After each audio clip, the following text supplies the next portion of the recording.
There's a moment, not the moment you succeed, not the moment you fail, the moment in between, where you've already given everything you had, and it still wasn't enough. Where the people around you have quietly stopped asking how it's going. Where you wake up in the morning, and the first thought isn't excitement, it's this again. Most people call that burnout. Some call it a sign to stop. But there's something nobody is telling you about that moment. That moment, that specific feeling of emptiness and exhaustion, that's not the end of your story. That's the part that comes right before everything changes. Here's what they never show you in the success stories. They show you the beginning, the dream, the spark, the decision to start, and they show you the end, the breakthrough, the tears of joy, the achievement. But they cut out the middle, the long, unglamorous, soul-crushing middle. There's a concept in physics called activation energy. Before any chemical reaction can happen, before anything transforms, the system has to pass through a state of higher instability, more stress, more tension, more pressure than it's ever experienced before. In other words,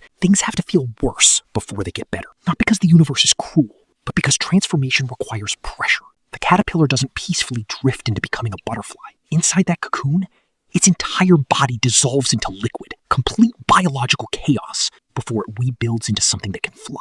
You are not broken. You are in the cocoon. Let me tell you about a man I'll call James. James had been building his small business for 3 years. 3 years of early mornings, late nights, missed dinners, and quiet sacrifices his family didn't even fully understand. By year 2, he was close. Really close. He could feel it. But then, slowly, things started slipping. A client left, then another. His savings dropped below the number that made him feel safe. His wife started asking questions he didn't have answers to, and one Tuesday night, sitting alone at his desk at 11 p.m., James opened a new tab. He was going to look for a job, a real job, a stable job, the kind his father always told him to get. He had the tab open, cursor blinking, and then he just sat there. He didn't type anything, not because he had a plan, not because he suddenly felt motivated, but because something deep inside him, underneath all the exhaustion and fear, whispered one quiet question. What if you're one decision away? He closed the tab. He went to sleep. He woke up the next morning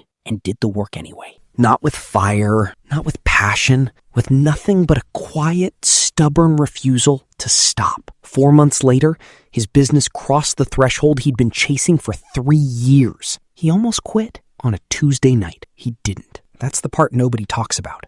Here's the cruel irony of giving up. Most people don't quit when they're far from the goal. They quit when they're close. Because the closer you get, the harder it feels. The pressure builds.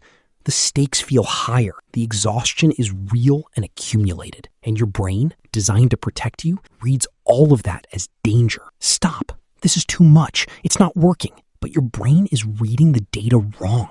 That pressure you feel isn't evidence that you're failing. It's evidence that you're in the arena.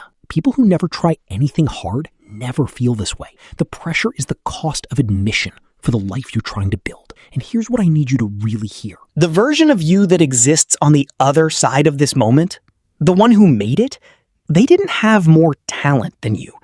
They didn't have more luck. They just refused to quit on a Tuesday night when nobody was watching. So here's what I want to leave you with.